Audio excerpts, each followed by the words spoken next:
mutaassifonaki buruz bizlarni jamiamizga, shariatni joyiga shunday bir alayda rasm rivojlar o'rtaga kelgan, murovvaj bo'lgan, mardum o'rtasida topilganki, misliki Allohdan nozil bo'lgan shariatdek ko'riladi.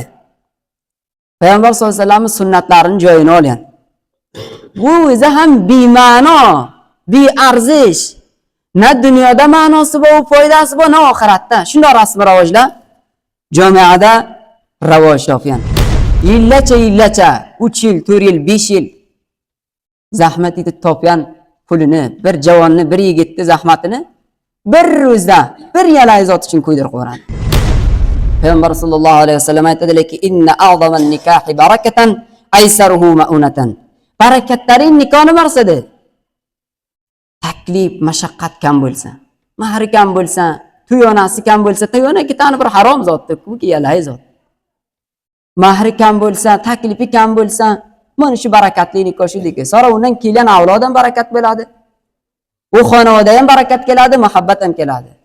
Biz na muhabbat bor, na avlodda barakat bor, solih bo'ladi, na o'rtada bir qavmdorlik, xishdorlik, na silay rahmi qoladi. Nima uchun? Mana shu jihatdanki nikoh unga qiyinchilik ko'p keladi. Osonlik ko'p kelmaydi, mashaqqat ko'p keladi mana shu jihatdan. Qizni valisi, sarparasti, xotasi, xoinog'asi bu mukallafdiki uni shar'iy haqqini bo'yda rioyat etsin. Vali doktor bolig shar'an mas'uliyat dorad dar nomzod kardanish bovay mashvara kunad va nazar musbat va irobi gerad. Qizni valisi, inog'asi, otasi o'zi kiykonday qilib bir teki xolasa o'z tabiga bir teki berib qo'ymasin.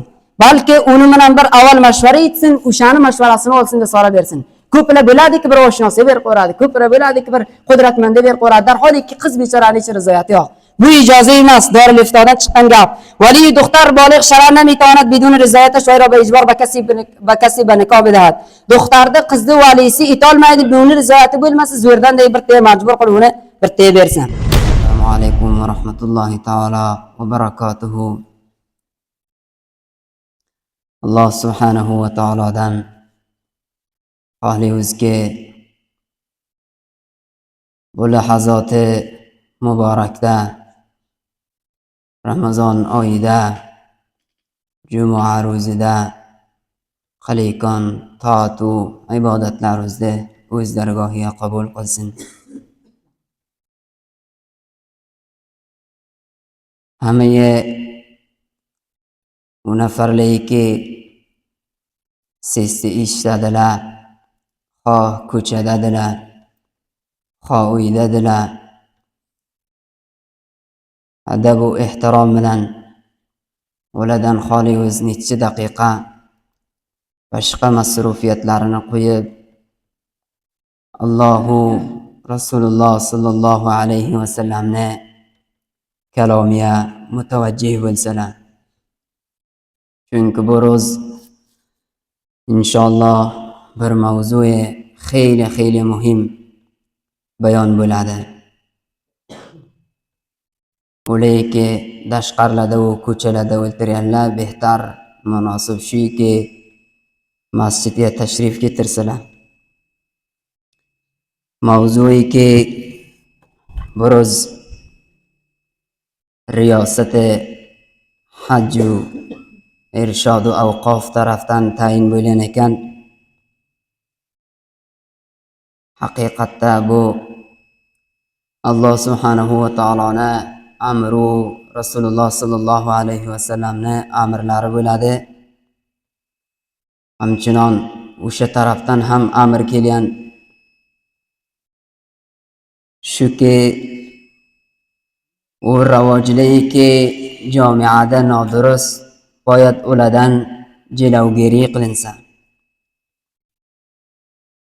Ba'zi rasm ravojlar bizani jamiamizda, qishloq va qaryamizda, mamlakatimizda qaror topgan.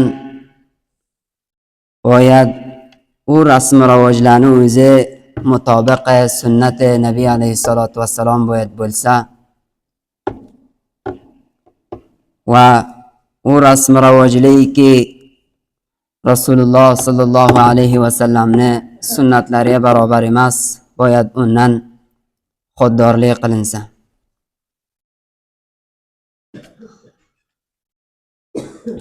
Bizlar hammamiz eshitgan bilamiz, kamyoblik dunyo va oxiratda shariatdan payravlik qilishlik bilan bo'ladi. Pas munosibki bizlar zindagimizda, xonavodadagi bo'layotgan muomalalarimizda, xushligimizda, g'amli holatimizda shariatga barobar bo'lsak. Har musulmonga lozimki o'zini shaxsiy zindagisini va ijtimoiy zindagisini shariatga barobar qilsin.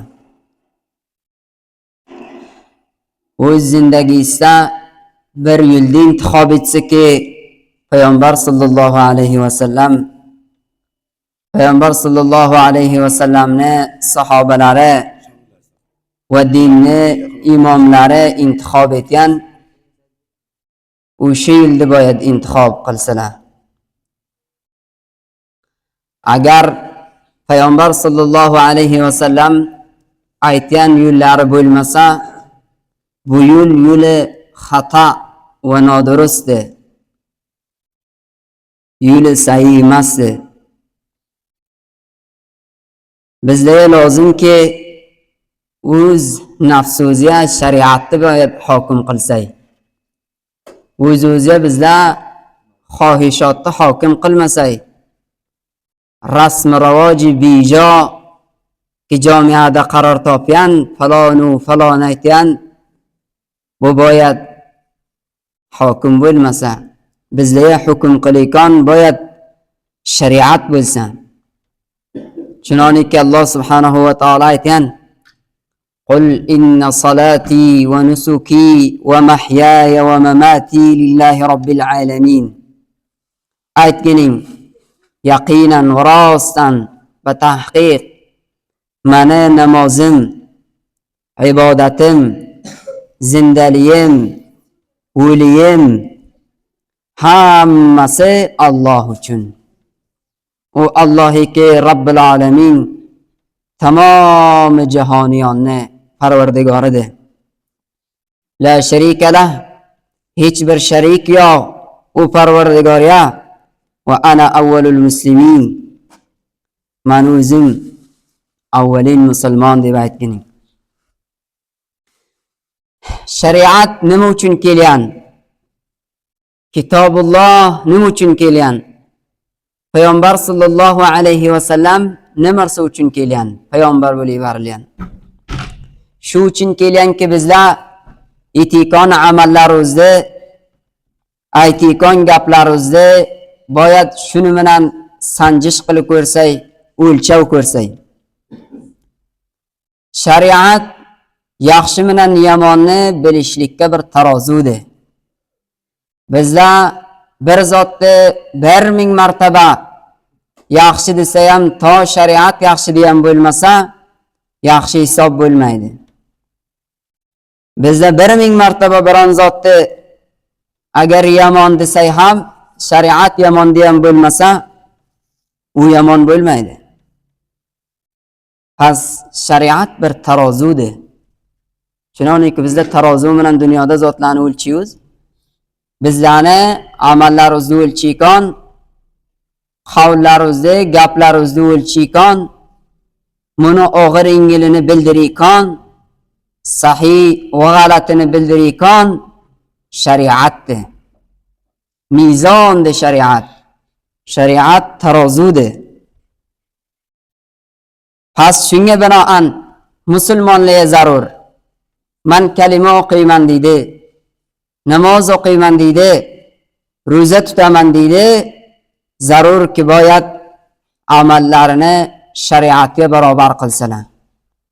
O zotiki shariatga muxolif va amaliki shariatga muxolif, o qawl va guftoriki shariatga muxolif boyad undan ijtinob qilsalar.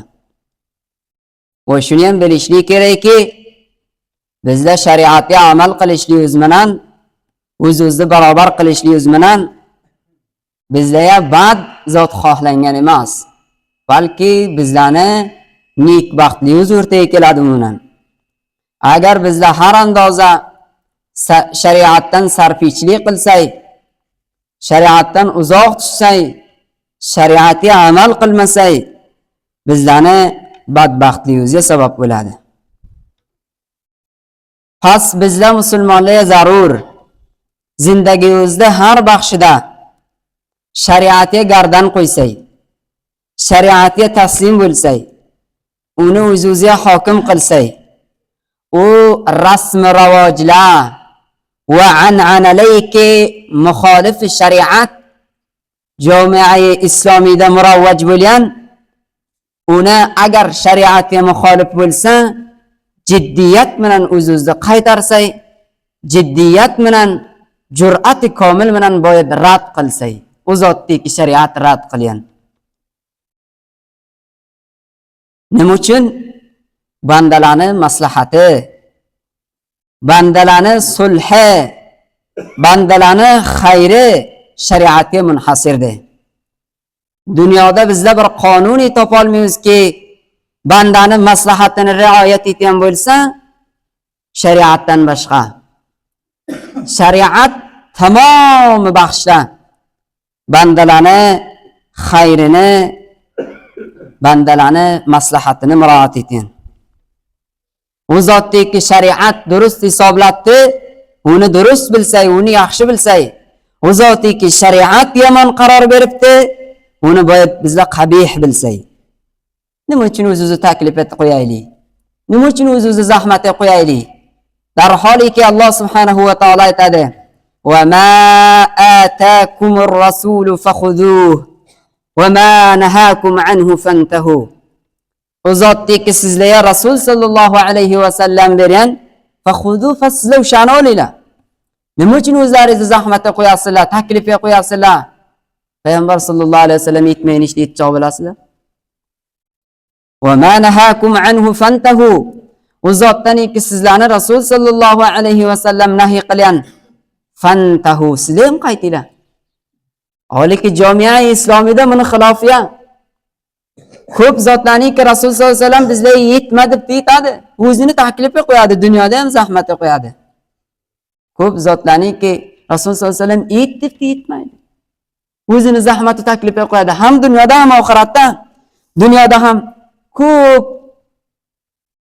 masraflarga, isroflarga duchor mubtalo bo'ladi. Shunday bo'ladi qoli inshaalloh bahsi keyinida keladi.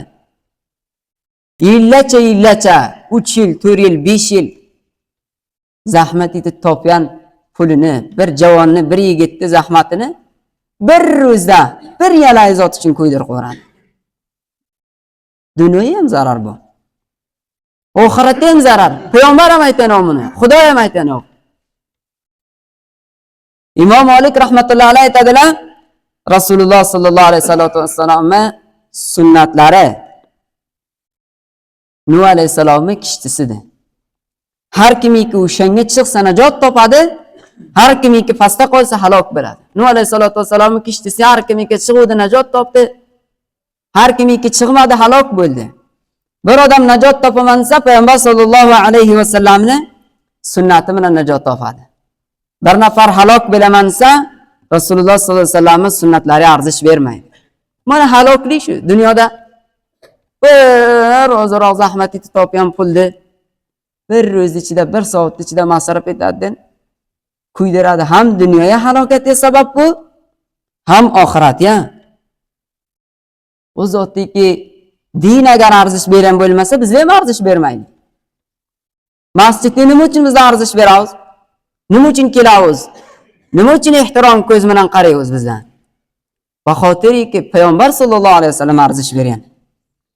Vahotiriki payg'ambar sallallohu alayhi vasallam bizga masjidga izzatini bildirgan. Shu jihatdan Haj Baytullohga nima uchun boramiz? Nima uchun boramiz o'rda Hajarul Aswadni ilojini topsak o'pamiz? Nima uchun xonai Ka'bani tevaraydan biza tavof qilamiz? Nimasi uchun? Vahotiriki payg'ambar sallallohu alayhi vasallam bizga bildirgan. Nima uchun boshqa bir kishvarga bormaymiz? Nima uchun boshqa bir masjidda tavof etmaymiz? Nima uchun boshqa bir masjidda borib uni qasd qilib haj qilmaymiz? Chunki Rasululloh sollallohu alayhi vasallam bizga bildirgan yo'q. Faqat komyoblik Rasululloh sollallohu alayhi vasallam bizga bildirgan zotda, boshqa zotda emas. Shu jihatdan Hazrati Umar ibn al-Xattob Amirul Mu'minin radhiyallohu ta'ala anhu aytadilar. Hajarul Asvaddagi hoji sohiblar hajga borgan bo'lsalar, yo ko'rgandilar yo uzoqdan qaragandilar. Hajarul Asvadga aytadilar: "Qasam Allohga seni shu jihatdan o'pamanki, Rasululloh sallallohu alayhi vasallamni ko'rganki, seni o'piydi. Agar Rasululloh sallallohu alayhi vasallam seni o'pmasaydi, men seni hech vaqt o'pmaydim. Bilamanki, sen bir toshdan boshqa zot emas." Bir toshga nima uchun arzish beriladi? Navbat yetishmaydi. O'pishlikdan, qo'lini tegdirishlikdan o'shanga Hajarul Asvadga borishlikdan navbat yetishmaydi. Musulmonlar misli parvonaday tevaraydan aylanadi. Hazrat Umar roziyallohu anhu aytadi, lekin agar payg'ambar sollallohu alayhi vasallam shu ishni qilgan bo'lmasa-edi, men qilmaydim. Sen bir tosh, boshqa hech zot emas. Mana bu gapdan Hofiz ibn Hajar rahmatullohi alayhi Fathul Borida, Sahihul Buxoriyning sharhida bu gapni istinbot etgan. Hazrat Umar roziyallohu ta'ala anhuning gaplarida bu gap yoshirilib qo'yilganki, bizda boya diniy ishlarimizda shariatga taslim bo'lsak.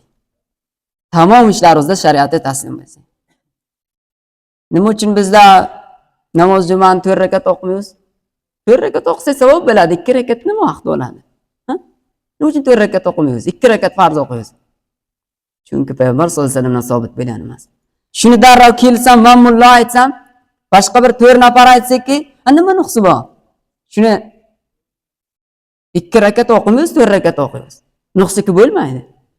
Shuni deyamiz bo'ladimi? Yo'q, bo'lmaydi. Faqat har zotiki payg'ambar sollallohu alayhi vasallamdan sabit bo'libdi, o'sha bizga din, o'sha bizga komyoblik. 4 rakat o'qiyapman, namozi juma bo'lmaydi. Durust emas, sahih emas. 2 rakat o'qiladi farz.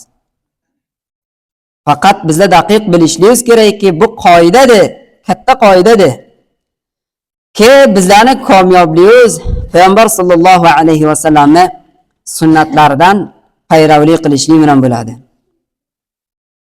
Mutaassifonaki buruz bizlarning jamiyamizga, shariatning joyiga shunday bir alayda rasm rivojlar o'rtaga kelgan, murovvaj bo'lgan, mardum o'rtasida topilganki, misliki Allohdan nozil bo'lgan shariatdek ko'riladi. Payg'ambar sollallohu alayhi vasallam sunnatlarining joyini olgan. Bu o'zi ham bema'no, bearzish. Na dunyoda ma'nosi bor, foydasi bor, na oxiratda. Shunday rasm rivojlar jamiyada rivoj topgan. Bu rasm rivojlar, bu behuda an'analar sabab bo'lganki, mardum o'rtasida beittifoqlik kelsa. Mardum o'rtasida nifrat kelsa. 2 nafar bir-biri bilan xudo bo'ladi, o'rtasiga badbinlik keladi. Xonadon o'rtasiga badbinlik keladi. Er xotinning o'rtasiga badbinlik keladi. Nima jihatdan? Mana shu behuda rasm rivojli jihatdan. Sila rahmini joyiga bo'g'iz keladi, adovat keladi, dushmandorlik keladi, tafriqi keladi, ixtiloflik keladi, bebanduborlik keladi. Nima jihatdan? O'sha rasm rivojli jihatdan. Shu jihatdanki shariatni o'ziga tobe etsa bo'ladi.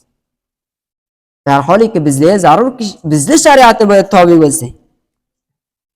Bizlar payg'ambar sollallohu alayhi vasallamning sunnatiga tobe bo'lsak. U nopisand, bearzish, bema'no rivojlar xushholli vaqtlarda ham birta to'y etadi. Qayr qoidani qiladi. Bittasi ham sunnatga barobar emas. G'am vaqti ham bor. Bitta o'yladi, dunyodan ketadi. Qayr qoidani qiladi. Bittasi ham barobar emas. Nima zarurki bizda o'zimizni zahmatga qo'ysak, o'zimizni taklifga qo'ysak. Biron vaqtda sabab bo'ladi, bu yalayi bearzish rasm rivojlar kamar shikan, gazzob masraflar, tovonlar ustida yetishadi. Darholiki bizlar Bir vaqt go'sht yesa, bir vaqt go'sht yeyolmaymiz. Bir vaqt sho'rva icha olmaymiz. Bir vaqt qozon qo'ysa, bir vaqt qozon qo'ya olmaymiz. Dinda yo bearzish sinasmi rivojlanish, shundan battar bizdan arzish beramiz. Mana bu gaplarki men faqat mafhum ma'nosini aytdim. Vazorat tarafdan kelgan bu. Amirul Mu'minin hafizahulloh taolo tarafdan bu farmon kelgan. Mana shu gaplar hammasi. Haqiqatda bu gap vazir emas, vazorat emas. Gapi shayxlar emas. Gapi Amirul Mu'minin emas. Balki haqiqatda bu hukm Xudo ular bir tarjimon. Bizlar bir tarjimon, bir misli bir go'yoday. Bu haqiqatda hukm Allohdir. Hukm Rasululloh sallallohu alayhi va sallamdir. Bu yerda aytibdilar, mana shu bearzish, nopisand, bema'no rasm rivojlar jamiai islomiyda muravvaj bo'lganlik jihatdan, shuhrat topganlik jihatdan ko'proq javonlarimiz o'zlarini uzoq joylarda umrlarini o'tkazadilar. Xorijlarda umrlarini o'tkazadilar. Qancha yil ketadilar. Asl hadafi zindagi ham ulardan favt bo'ladi. Ki ota-onani yonida yashasa, xonadonda yashasa, qavmi hech bilan yashasa. Bular hammasi qo'ldan ketadi. Borki Turkiya bor, Iron bor, zahmat ko'r, taklif ko'r. Ko'shki shu zahmat va taklif dunyoda bir foydasi bo'lsa ekan, yo oxiratda bir foydasi bo'lsa ekan, nima uchun? To'y qiladi, buncha behuda masraf. Yo yaqinlardan bir tasi o'libdi, bunchalar qarzdor bo'libdi. Majbur. Uni borsadan o'zsa. Ko'shki shuni bir foydasi bo'lsa ekan. Aytibdilar, mana shu ravoj, mana shu ravojlik nopisand va bearzish va bema'no, shuni sababidan ko'p javonlarning o'zi pul topishlik uchun o'zlarini umrlarini xorijlarda sipari qiladilar. Asl zindagini hadafi ulardan favt bo'lganki, Alloh taolo nima uchun xalq etdi bizni? Nima uchun xalq etdi? Faqat bizda shu uchun xalq bo'lgan, chunonki xotinlarning o'rtasida ham mashhurki, orzu umid shuki, bir to'y etsin, bir majlis qilsin, bir qoida qilsin, bir ma'raka qilsin, to'rtta attangalanadmi? Befoyda u bema'ni inson aytsinki, mana bu yaxshi to'y qildi, yaxshi ma'raka qildi. Muncha xotinjam bo'ldi, u muncha erkakjam bo'ldi. Shu uchun. Bali joiz joylari bor, valima joiz ki qonunda inshaalloh keladi bola bahsi. Hadaf shu deymiz biz aytamiz. Darholiki hadaf bu emas. Nima uchun xalq bo'ldi bizni? Alloh taolo nima uchun xalq etdi? Bizda Qur'onga murojaat qilishimiz kerak. Qur'on nima deydi? Va ma xalaqtul jinna val insa illa liya'budun. Maqsadimiz bizda Parvardigorni tanishlik. Parvardigorda ibodat qilishlik va dunyodan bizlar iymon bilan ketishlik. Ikki zotga marbut gap kelgan. Muhimi shu, balki uch zotga rasm rivojlar birtasi xushxonlik bilan to'yda, to'y bo'layotgan pillasi, birtasi birta o'lgandan sonra. Bilmadim, ikkovini birda ayta olamizmi, ayta olmaymiz, shu birtasi aytilib qolinsa. Aytganlarki, bearzish va nopisand rivojlarning ostasi bilan er va xotinni xushxonligi badbinlikka, nafratga tabdil bo'lgan. O erlar xotinlarni misli bir hayvonni sotib olganday sotib oladi. Otalar qizlarini, akalar singillarini, hamshiralarini misli bir hayvonni sotganday sotadi. Buni oxiri sabab bo'ladiki, qanchaho badbinliklar bu o'rtada kelsa. Inshaalloh mendan hech kim xafa bo'lmasin, chunki bu gaplar mana shu bitilgan gapni men o'zbekiston tarjimasini sizga aytdim. Nafratga sabab bo'ladi.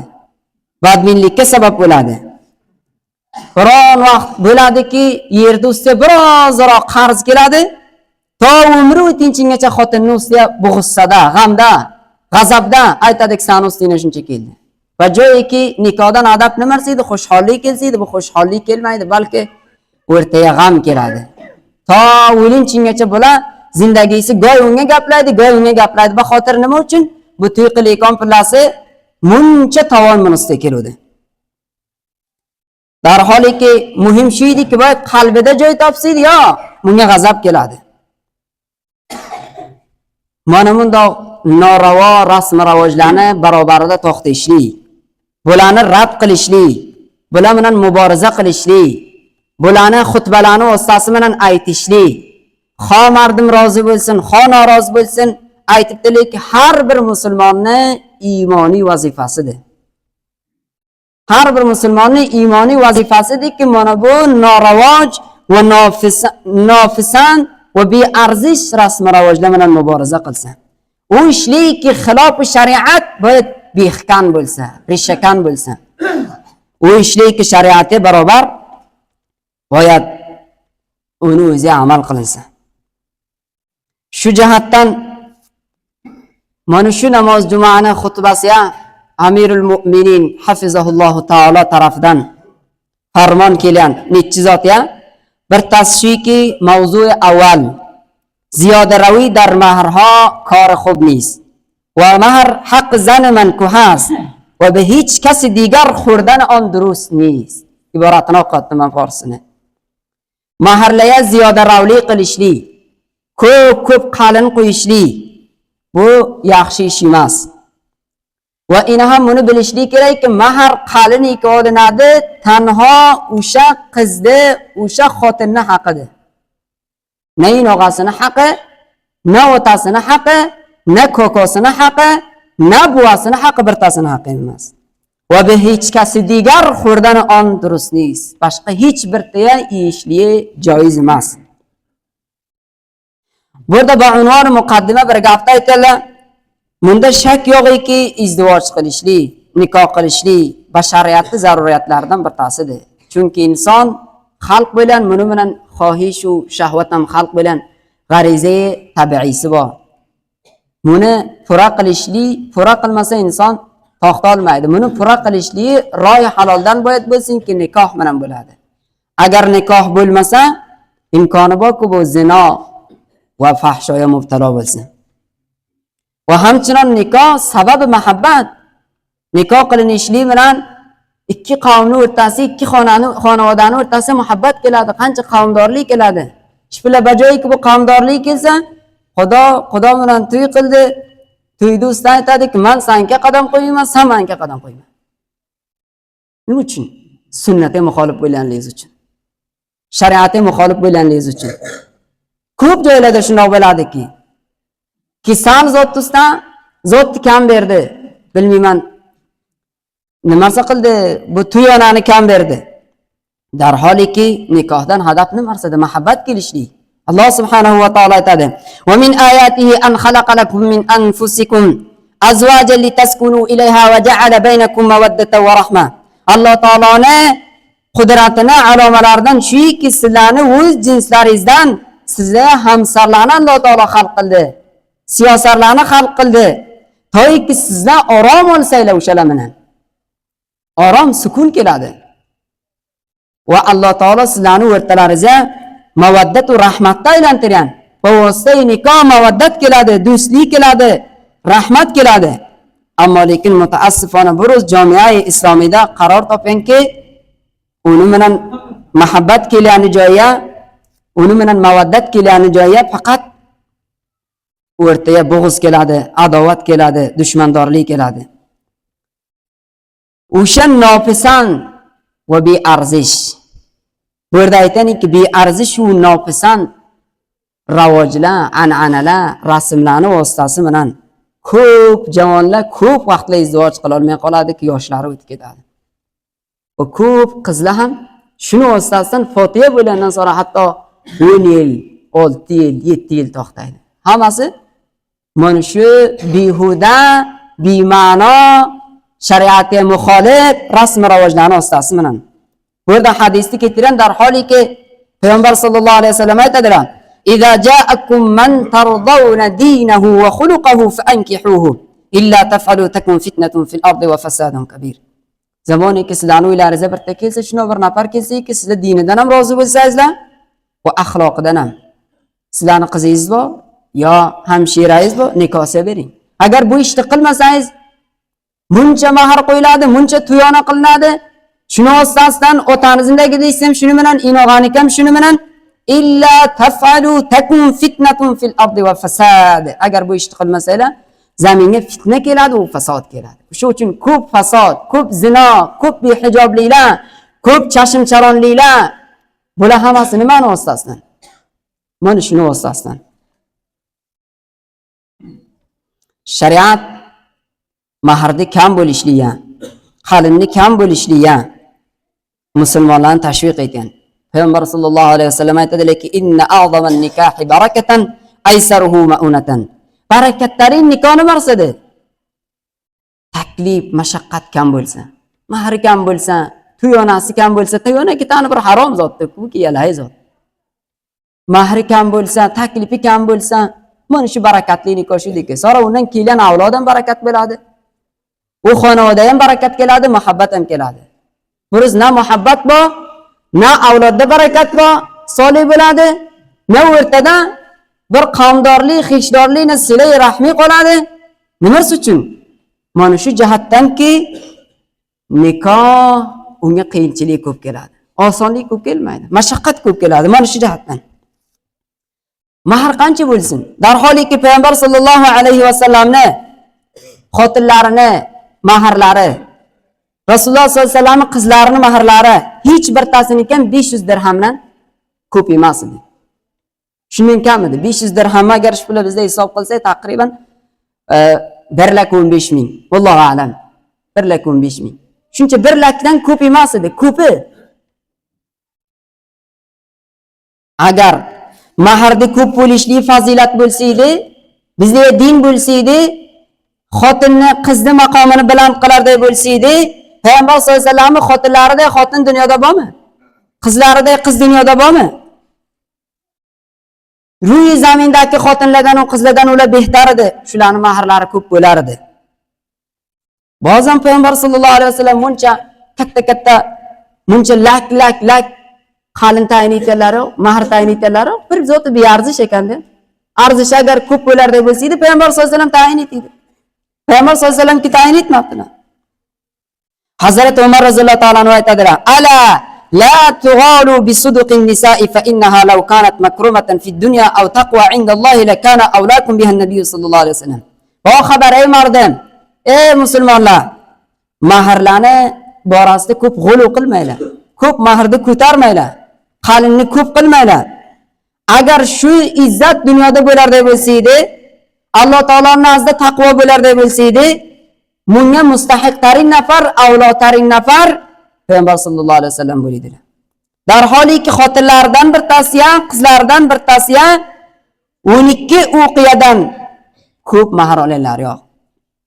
12 uqiyani ish bilan hisob qilsalar 480 dirham. 480 dirham taqriban shashmasam kamu 1 lak bo'ladi. Shundan ko'p mahr yo'qdi, na qizlari, na xotinlari. Hazrat Umar roziyallohu anhu aytdilar, agar shu behtar bo'lar deb bo'lsa edi, Payg'ambar sollallohu alayhi vasallam qiladilar. Agar o'sha qizda arzishi dalolat etar deb bo'lsa edi, bu dunyoning qizlarining arzishi ko'pmi, shpillak qizlarning va o'sha vaqtdagi Payg'ambar sollallohu alayhi vasallam qizlarining arzishi ko'pmi? Balki Payg'ambar sollallohu alayhi vasallam mahrni ko'p tayin qilishlikni nikoh qilayotganga bir tavon deganlar. Bir hadis muborakada keladiki, Abu Hurayra roziyallohu anhu aytadilar, bir nafar keldi Payg'ambar sollallohu alayhi vasallam yanlariga. Aytdiki, faqala inni tazawwajtu imra'atan min al-ansar. Men to'y qildim shu ansorilarning qizlarining bir tasi bilan. Payg'ambar sollallohu alayhi vasallam aytdilar, hal nazarta ilayha fa inna fi uyuni al-ansari shay'an. Oyasam o'shanga qarab ko'rdingmi? Chunki nikoh qilmasdan avval bir qarab ko'rishlikka ijozat bir martaba ko'rsan, qanday bu? Oyashanga qarab ko'rdingmi? Ansorilarning ko'zida bir illat bo'ldi. Xo'sh, ko'zida bir illat bo'lsa, o'laningdan so'rasam uni xolamayapsan. Baytiki qala qad nazartu ilayha, bali qarab ko'rdim. Qala Payg'ambar sollallohu alayhi vasallam aytdilar, ala kam tazawwajtaha? Qancha bilan izdivoj etding sen? Ya'ni qancha mahr berding? Qala ala 4 awaqin. Baytiki 4 o'qiya dedi. Baytdi 4 o'qiya dedi, men 4 o'qiya bilan izdivoj qildim deb shaplarni puliga. Faqala lahu nabiy sollallohu alayhi vasallam ala 4 awaqin. U 4 o'qiya bilan sen izdivoj etdingmi? Ka'annama tanhituna al-fiddata min 'urdi hadha al-jabal. Go'yoki sizlar tilloni, nuqrani sizlar, nuqrani mana bu tog'ni tagidan borib kavlab olayotganda buni yalay masraf qilasizlar. Muncha bir mahar bo'lsin.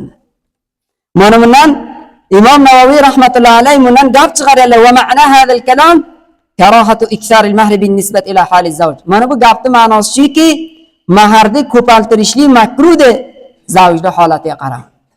Bir javoniki ro'zda 300 rupiya topmaydi. Ro'zda 500 rupiya topmaydi, unga qilib ketirib 8 lak mahar qo'ydi. 8 lak. Bu faqat makruh zotdir. Maharni ko'p tayin etishlik isrof va taklifdan boshqa isrof emas. Na savob, na dunyoda foydasi bor, na oxiratda bir tasda ham foydasi yo'q. Balki mana bu maharni vositasi bilan to'y qilayotgan xonadasi qancha qarzdor bo'ladi. Oxirda qancha talxlik keladi, qancha ranj keladi, qancha musibat keladi. Boshqa bir gap shuki, bu gaplarni hammasini men xatni yuzdan o'qiyotdim. Tamom Afg'onistonni xatiblari mana shu gap kelgan. Az tarafi digar kasoniki dar muqobil doktoron va xohiron xud tuyona megiran. Agar bunda bilmasam men bilmaydim. Tuyonani shu yerdan bir tasni so'radim, tuyonasini marsad. Chunki men bo'ladi ko'p biluriyam, bilmayman kim marsad. Boshqa bir tarafdan qizni barobariya, ota qizini barobariya, inog'a hamshirasini barobariya. Tuyona oladi. Tuyona o'sha birinchi bilmayman, yo'g'u, falonu, piston bizotdan tayin etadi. Buni aytaniki, zan xotinni haysiyat zan va on qadar poyin mekunan. Buni vositasi bilan xotinni arzishini shuncha poyin qiladilarki, boz u xonadonga haqorat ko'z bilan qaraladi. Har vaqtki kelin bordi, inog'ang buncha zot oldi deb unga jabr etayotadi. Har vaqt kelin bordi, otang buncha zot oldi deb uni jabr etayotadi. Va shawhar ki baxotir xonim xud tovonishida hamisha bu xonim xud darjang va jadal mi boshadi. U yerki xotinning ostasi bilan bu munusga tovon keludi, hamisha bu xotin bilan janjal. Shirin zindagisi bilan achchiqlikka tabdil bo'ladi. Aytadiki, sen shunday qilding, seni ostang bilan men buncha qarzdor bo'ldim, buncha taklifga qoldim, hamisha otang buncha zot oldi, inog'ang buncha zot oldi deydi. Bu bechora buni bilan hamisha talxlikda bo'ladi, achchiqlikda bo'ladi. Tuyona giribdan on qadar gunohi buzurgas. Tuyona olishlik, muncha birin, muncha yo'q, muncha bilmayman falonu fiston, buni olishlik shuncha bir katta gunohki, ulamolar buni suh degan, harom degan, haromiki hech foydasi yo'q. Nima uchun qizni barobarida va hamshirasini barobarida pul olishlik haqiqatda bir ozod insonni sotishlik bo'ladi. Bir ozod insonni sotishlik bo'ladi. Bir insonni birta sotsinmi? Tuyona olishlik dar barobari doktor va xohar pul giribdan dar haqiqat furuxdan yak insoni musulmoni ozod bo'ldi va in yak gunohi kabira است. Bir ozod musulmonni sotishlik bu katta gunohdir. Hadisi qudusiyda kelgan Abu Hurayra roziyallohu anhu rivoyat etadilar Payg'ambar sollallohu alayhi vasallamdan. Alloh taolo aytadi, hadisi qudsiy Alloh taoloning aytgan gapi. Salasatun ana khasmuhum yawmal qiyamah. 3 nafar bor ekan, men o'shani dushmani, janjal qilayotgani qiyomat ro'ziga qasddan tutaman. 3 nafarni. Rajulun a'ta bi thumma ghadara. Bir nafar bir kofirga panoh beradi, undan sonra panoh bergandan sonra amin bergandan sonra unga xiyonat etadi. Va rajulun ba'a hurran fa akala thaman. Bir nafar iki bir ozod sotadi. G'ulom sotilishlik, kaniz sotilishlik ijozat etish bilan kaniz g'ulom yo musulmonlar kaniz g'ulom bilan. Bir nafar bir ozod insonni sotadi, xo qizini sotadi, xo hamshirasini sotadi. Alloh taolo aytadi, va rajulun ba'a.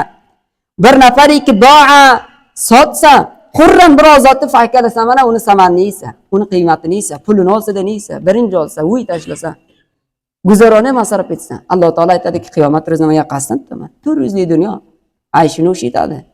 Lekin Alloh taolo erta bir kun buni yaqasdan tutadi. Bu ikkilanchisi, uchlanchisi va rajulun istajara ajiran bir nafar bir ajirni bir mardikorni tutadi, fastawfa minhu va lam yu'ti ajrahu. Ishini oladi, lekin unga mardikor pulisini bermaydi. Alloh taolo aytadi, qiyomat ro'zida men yaqasdan olaman.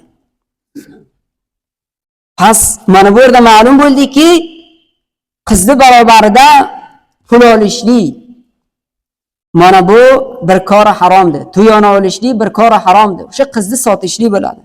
Alloma ibn Abidin rahmatullohi alayhi aytadilarki, "Va min as-suhti ma ya'khudhu as-sihru min al-khatani bi sababi bintihi bi tibi nafsihi."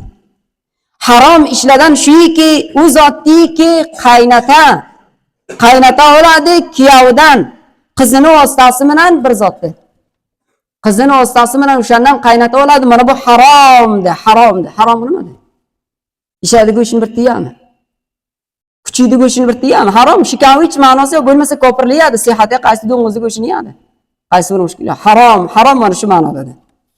Bundan boshqa ma'nosi yo'q. Faqat kuyovdan pul olishlik, o'zi istifoda qilishligi, to'yona olishligi, mana bular hammasi haromdir. Hammasi haromdir, faqat bir g'osib bo'ladi. G'asb qilayotgan nafar bir tani kallasi urib zo'rdan molini olsa qanday bo'layotgan bo'lsa, shu ham o'shandoq. Chunki payg'ambar sollallohu alayhi vasallam aytadilar: "La yahillu malu imri'in muslimin illa bi tibi nafsi." Halol bo'lmaydi bir musulmonning moli agar o'sha rozi bo'lsa. Iyragidan rozi bo'lsa. Bu bechora ana o'rtaga bir tushibdi, to'y bo'libdi, bu norozi bo'lmasin, iyragidan rozi bo'lmasin, zohiran norozi bo'lmasin deb beradi. Bu halol emas. Haromdir. Buni shariat harom qaror beradi. Bizda emas. O'sha uchun mana shu gaplar faqat tepadan ham bizga amr kelgan, haqiqatda bu tepani gapi emas. Ulardan bizlar ba'unvon bir amir itoat etamiz. Zamoniki gaplari shariatga barobar bo'lsa, agar shariatga biron muxolifatli gap bo'layotgan bo'lsa, har bir tani haqqa e'tirozi va aytadiki, nima uchun bunday aytasan? Mana shu yerda Amirul Mu'minin hafizahullohning gaplarini bo'lib bitgan. Faqat o'sha gapda aytilaniki, tamom zotda bizda payg'ambar sollallohu alayhi vasallam sunnatdan payravlik qilaylik. Dindan, shariatdan payravlik qilaylik. Kamyoblik shundadir. Laqad kana lakum fi rasulillahi uswatun hasana. Agar namuna o'xtarasizlar, bir tani zindagilik qilganida zindagilik qilaman deysizlar, payg'ambar sollallohu alayhi vasallam zindagilik qilganda zindagilik qilasizlar. Va ma ataakumur rasulu fakhuduhu va ma nahakum anhu fantahu. O zotdagi Rasul sollallohu alayhi vasallam sizlarga keltirib bergan shunga amal qilinglar. O zotdagi payg'ambar sollallohu alayhi vasallam nahiy etgan, o'shandan sizlar nahiy qilinglar. Mana amila amalan laysa alayhi amruna fa huwa raddun. Bir nafar ikki payg'ambar sollallohu alayhi vasallam aytadilar, amal qilsana, unga bizning amrimiz bo'lmasa, payg'ambar sollallohu alayhi vasallam amri bo'lmasa, sunnati bo'lmasa, fa huwa raddun. U radd, mardud, qobil qabul emas. Qobil qabul emas. Hazrat Umar ibn Xattob roziyallohu anhu aytadilar: "Ya ayyuhan nas, ey mardum, ruddul jihalat ila sunnah." Sizlar jaholatlarni sunnatga rad etinglar. Tamom zotlaringiz mutobiq sunnat bo'lsin, mutobiq shariat bo'lsin. Faqat vaqtdan to'lib boradi. Ana o'sha uchun mana shu yerdagi kelgan farmonlar bizga bir mas'uliyatiki, shuni aytib bersak. Faqat bu yerda bir gapi muhim shu aytilaniki, yangidan ham Amirul Mu'minin so'zli gaplarini bilib o'tgan, mahrga ziyodat qilishlik bu bir gap befoydadir. Hadis-i sharifda keladiki, tayasaru fis sadaq. Sizlar mahr va qalinga osonlik qilinglar, kam qilinglar. Innar rajula yu'ti al-mar'ata hatta yabqa zalika fi nafsiha 'alayha hasikatan. Xalosa o'sha kelinni, o'sha uyga kelgan xotinni bad ko'rishlikka sabab bo'ladi. Ikkinchi gap, faqat mahr o'sha qizda haqidir. Va atun nisaa sadaqatihinna nihla, faqat o'sha xotinlarga nikoh bo'lgan xotinlarga sizlar mahrni beringlar. Boshqa ijozat emas bir to'lsa, bidun rizoyati. Ba'zilar aytadi, otasi boqmadim deydi. Onasi sut bermadimi, sut haqi deydi. Ey musulmon, sizni kim yaratgan? Alloh taolo yaratgan. O'sha Allohki sizga ko'z bergan, xohlaydi sizni ko'r etib yaratsa. O'sha Allohki sizga quloq bergan, xohlaydi sizni kar etib yaratsa. O'sha Allohki til bergan, aytolidiki sizni gung qilib yaratsa. Shu Alloh aytgan o'z kalomida: "Va atun nisaa sadaqatihinna nihla." Beringlar sizlar xotinlar sadaqatihinna mahrlarini. Sizlarga joiz emas. Fa in tibna lakum an shay'in minhu nafsan fakuluhu hani'an mariya. Agar ular 100% rozi bo'lsa, u bersa, sizlar undan istifoda qilinglar. 100% rozi bo'lmasa, sizlar istifoda qila olmaysizlar. Ko'p vaqt bo'ladiki, bechora kelin biron zot olaman deydi. Uni osasini yig'lab yotadi. Pul keladi, mahrdan o'ta oladi, inoga oladi, kissasi uradi, u xabar emas o'lacha qancha mahr kelibdi. Mulla ham boradi, muysafit ham boradi, qalinni bichadi. Darhol ikki pulni oladigan otasini qo'yib beradi, ko'kosini qo'yib beradi. Ana shunday mullalarning ostasidan faqat jami'a islomiy shariatdan uzoq bo'lib boradi. Darhol ikki bir gapni aytmaydiki, shu haq sizdan emas, akasi, shu haq sizdan emas, otasi, sizga harom, harom, harom. Shu haq shuni haqidir. Alloh taolo bergan. Bu gapni aytmaydi. Durust emas, mahr haq zani mankuhas. Az on به هیچ شخص sahiymiz, boshqa hech bir sahiy emas lekin bundan istifoda qilsa, magar o'zi 100% rozi bo'lsa. 100% rozi bo'lishlik ulamolar nishona aytaylik, avval bir qo'liga taslim eting. Shani haqqi bor. Shariat haq beran. Qo'liga taslim eting, qo'liga bir olsin. Qon o'zi bermaydi. So'ra o'zi bersin. O qizlarki to'y bo'ladilar, meni sesimni eshitadilar. Eshitmayotganlari sizlar eshittiringlar, o'zlaringiz omonatdi. Birdanda o'tayizya, inog'ayizya mahrni bermang. Agar rahmingiz keladi, faqat 1000, 2000 har qanchaki berasiz, o'z rizoatingizdan, kissangizdan chiqarib bering agar rahmingiz keladi, guzaron uchun agar bersangiz. Bo'lmasa birdan bermang. Agar o'tayingiz haromga mubtalo bo'ldi, inog'ayingiz haromga mubtalo bo'ldi, siz baxshish qildingiz. Siz baxshish qildingiz, gunohsiz sizni gardaningizda bo'ladi, erangiz ham rozi bo'lmasa. Agar har bir tani o'tasi, har bir tani inog'asi zulm bilan, zo'rdanday gaplar, men shpilaycha boqmadimmi? Shpilaycha men senga qaramadimmi? Onasi aytsak, men senga sut bermadimmi? Shu gapni aytsa, bir o'sta bilan menga bir eshittirsin shuni. O'stadan bir o'stasi bilan bir eshittirsin, men ko'ray qo'yay. Bu dunyoni so'raykanmi? Alloh taolo halol etgan zotni, Alloh taolo harom etgan zotni o'zi oladi. Bir o'stalardan o'stalar bilan men bir eshitay qoni. Chikora oladi, chikora ijozati. Ijozat emas, shariat ijozat bergan yo'q. Va atun nisa as-sadaqatihinna nihla. Alloh taolo aytadiki, sizlar xotinlarning haqqini beringlar, qizlarning haqqini faqat bu sizlar o'zlaringizga farzdir. Garchi vaqt o'tib boradi va on ham mana bu nuqtalarni ham eshitishlik zarur edi. Faqat Dorul Iftodan, Imorat Islomiy Afg'onistonning Dorul Iftosidan chiqqan necha muhim gaplar borki, shuni mana shu yerda modda orqali olan xulosatan aytib eshitamiz. Mushkil emas agar vaqt o'tsa ham. Biroz zotlar bo'ladiki, qancha nima qilib qolamiz, bir juma ekan. Vali do'xtar baliqga aksar ovqat fadar yo birodar va mibosha shar'an mukallaf as huquqi shar'iy va g'ayri mukallaf. Huquqi shar'iy va g'ayri rioyat nimoyat. Qizni valisi, sarparasti, xotasi, xoinog'asi bu mukallafdiki, uni shar'iy haqqini bo'yda rioyat etsin. Vali do'xtar baliq shar'an mas'uliyat dora dar nomzod kardanish bovay mashvara kunad va nazar musbat va irobi girat. Qizni valisi, inog'asi, otasi o'zi kiyganday qilib bir teki xolasa o'z tabiiy bir teki berib qo'ymasin. Balki uni bilan bir avval mashvara etsin, o'shani mashvarasini olsin deb so'rab bersin. Ko'plar bo'ladiki, bir oshnasi berib qo'yadi, ko'plar bo'ladiki, bir qudratmanda berib qo'yadi. Darholiki qiz bechoralik rizoyati yo'q. Bu ijozat emas, Dorul Iftodan chiqqan gap. Vali do'xtar baliq shar'an mitonat bidun rizoyat shayro va ijbor bakasiba nikoh bidat. Do'xtarni qizni valisi etolmaydi, buni rizoyati bo'lmasa, zo'rdanday bir tey majbur qilib uni bir tey bersin. Har gal vali do'xtar baliq do'xtar mazkura bidun rizoyat va ijbor bakasiba nikoh bidat va mitonat ba mahkum va idorat marbut shikoyat ariza kunad. Har vaqtki bir qizni bir inog'asi otasi zo'rdanday boshqa bir tey bersa, bu etoladiki, o'sha idoralar shikoyat qilsa. Bir tariqadan aytdimki, menga bir eshittirsin, men ko'ray qo'ying kim ekan. Agar zo'rdanday bir nikoh qilayotgan bo'lsa, mahrini olayotgan bo'lsa, idoralardan bir tasi shikoyat etmoqlikqa haqqi bor debdi. Za'azan az nazar islom dar mavzu nikoh kardan monand mard mustaqil است. Xotin ham misliki erkakday mustaqilda har kimki xolasa o'shani o'zi intihob eta oladi, qiz ham. Mahriki dar nikoh bazan doda mishod haqqi zan است. O mahriki nikohda qizga beriladi, u xotinga beriladi, faqat shu qizda haqidir. Va shaxsiy namitavonat hech bir boshqa qila olmaydi. On rozi va begirat undan boshqa bir olsa. Mana bu borada faqat Dorul Iftodan fatvo chiqqandi. Xulosa, nomzodiki daron aqd ijob qabul dar huzuri shohidan surat nagiribda boshqa shar'an nikoh mahzub namishawad. Bizlarning o'rtamizdagi ijob qabul keladi, bu nikoh bo'ladi. U joylardagi agar ijob qabul kelmasa, buni nikoh hisob bo'lmaydi, sora gaplashishlik bu zotlari durust emas. Bir gapi digar muhim. Shariat maharni kamiya hatta ekan. 10 dirham. 10 dirham ki taqriban men shashmasam 2,5 ming taqriban bo'ladi. Kami shuncha bundan kam bo'lmasin. Lekin ko'piya hatta ekan yo'q. Ko'piya hatta ekan yo'q. Agar biz bir qiz xolasa 2,5 ming bilan bir tetiyaman desa, o'zining rizoyati bo'lsa tiyoladi. O'zining rizoyati bo'lmasa, otasi zo'rdan bera olmaydi uncha pul ham. Inog'asi zo'rdan bera olmaydi. Lekin maharni ko'piya shariatda hattayin bo'ladi, bali bo'ladi. 10 lak oladi, 20 lak oladi, bo'ladi, lekin ko'p bo'lishning bilan barakat o'rtadan ketadi. Payg'ambar sollallohu alayhi vasallam aytganlarki, bu kam bo'lsa. Bir gapi digari muhimki, bizlarning qishlog'imizda mullalar, yoshliqlar, muisafitlar, qaridorlar o'ltiranimishdan tayin etanimish 8 lak bo'lsin. 8 lak agar bo'lmasa, bizda bir tanika bormaymiz.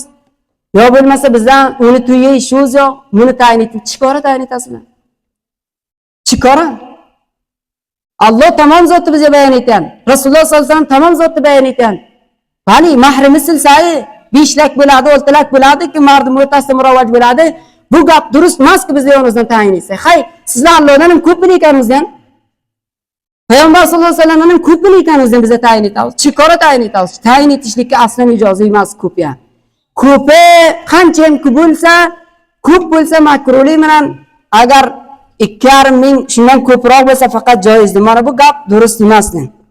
Binoan mendan xafa bo'lmaslar. Agar xafa bo'ladilar, o'zlari biladi. Faqat boshqa necha gaplarni aytgan behuda marosimlar. Hattoki aytgan biron joyda to'y bo'ladi, bitta to'kni yutgani bilan, bitta go'rosh nima qilgani bilan bir mo'tar sakal, bir mo'tar qo'yadilar. Mana bu nodurustdir.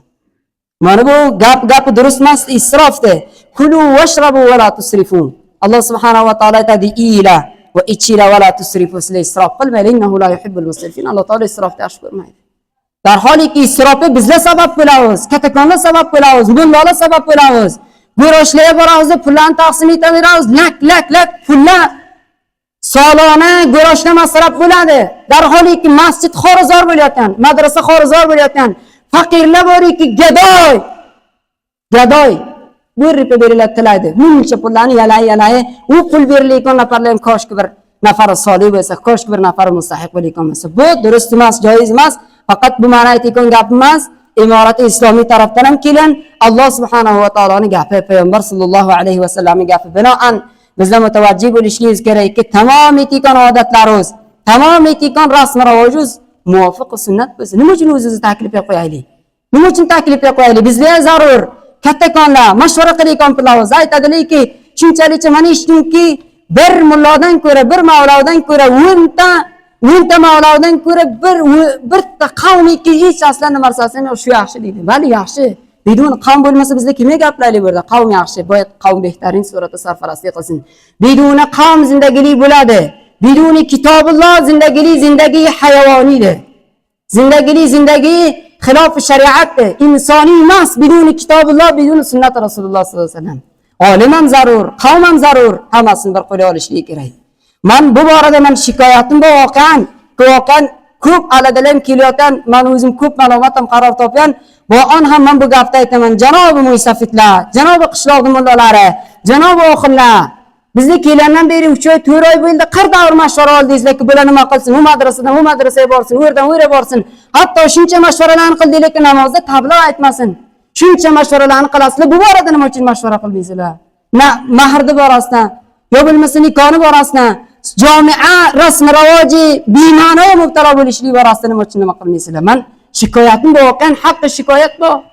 Biznikilarimizdan beri faqat 10 davr bilan mashvara etdi. 10 davr bilan biz nima qildik?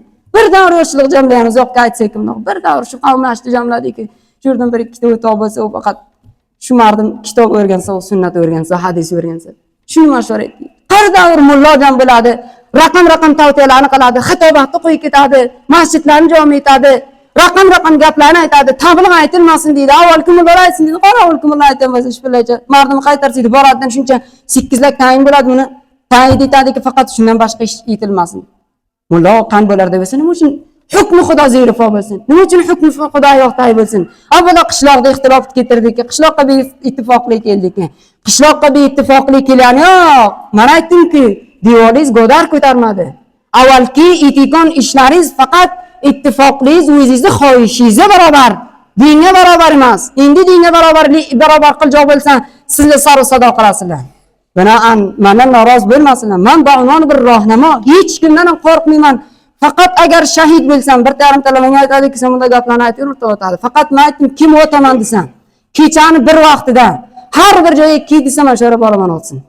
Har bir joyga kelib desam, men bu hukmi Xudo agar jami'a rivoj topishlik bilan shahid bo'lsam, faqat o'sha Hazrat Umar roziyallohu anhuni etikon xislati bu. Hazrat Usmon roziyallohu anhu Qur'onda shahid bo'lmadi.